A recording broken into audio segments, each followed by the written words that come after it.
May nag-message pala sa akin na Filipina and she's very very confused right now if lilipat ba daw siya ng Middle East to Croatia. The tricky side is that she's a single mother of two. Every year daw siyang umuuwi. And pag lumipat siya ng Croatia, sabi ng agency, possible na every 2 years lang siya makakauwi and she needs to provide an air ticket for herself. So, hindi siya free. Hinihingi ni ate yung advice ko kasi confused siya ngayon and siguro gusto niya ding maliwanagan. Ang masasabi ko lang ate, since I'm single, I'm not married, I don't have kids, in that part, I can only sympathize to you. Hindi ko talaga fully magagrasp yung weight at alam mo yun yung bigat talaga ng desisyon para mag-relocate ka. But what I can advise is the financial side, I believe. Which I am very confident kasi gumastos din talaga ako ng malaki as a single person from Middle East to Hungary. Ganito po ate, sobrang importante na meron kang self-care fund. So, ano yung self-care fund? Ito yung term na tinatawag ko for emergency fund. Because I don't want to call it emergency fund. You know, we are not calling for emergency or accident or anything bad to happen. So, we will do self-care fund. Hoy! So, ano yung self-care fund? Self-care fund is your money that will sustain you for at least 3 months to 6 months kung mawalan ka ng trabaho. Or anything, or any source of income. If walang pumapasok na cash flow, at least yon is your backup. Consider it as your money, but not also your money. So after you raise that fund, enough funding, raise another fund para sa application mo from Middle East to Europe. Bakit? Kasi may mga ibang agency talaga natatagain ka, pera-pera lang, as in.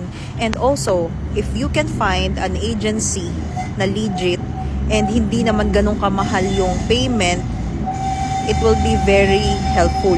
Talagang mas helpful yung ganun. Kaya nga ako, pag may mga nagtatanong dito, nagko-comment na, anong agency mo ate? Anong agency? Ganyan-ganyan. If kaya nyo po talaga mag-start ng apply sa Philippines, yung mga agency doon na legit nagpapadala ng mga manpower dito sa Hungary or any parts of Europe, doon na lang sa Pilipinas kasi mas less talaga yung gagastos nyo kesa sa mga agency sa Middle East. Tapos, make a thorough research ate sa country. Mag-research ka about Croatia. I-research mo yung culture, yung pera, yung lifestyle, the taxes, everything, transportation, lahat, yung geography ng Croatia, aralin nyo po yung Croatia. If kaya nyo pong kunin yung details ng company na papasukan nyo, it would be very, very helpful para ma-research nyo din po ng maayos yung company. Kasi, mahirap na alam mo yung darating ka sa country na you are going there blindly. Actually, yun po yung ginawa ko, blindly. I know the company during the visa application na research ko, na ganito, ganyan, but I did not make my full research talaga about the company. What happened is that talagang I believe that I'm blessed. I'm really blessed. Thank you, Lord Jesus Christ, na yung company na puntahan ko naman so far is very supportive of me. Tapos, generous naman sila sa time and somehow right now, may work-life balance naman ako. Kaya ito, nakakapag-alagala pa ako.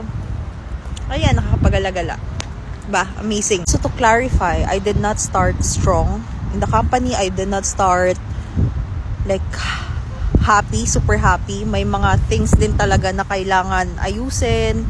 May mga things din na kailangan tiyagain. Sobrang pagod yung trabaho from the beginning before ako nakapag fully adjust. And pati sa mga tao, especially the language barrier. Kulang 10 minutes ng TikTok para sabihin ko lahat-lahat. To summarize it up, have a self-care fund, research the company, research the country, para masettle nyo po yung nararamdaman ninyo.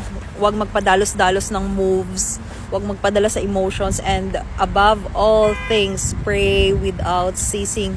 Ipag-pray niyo po talaga yung sitwasyon nyo.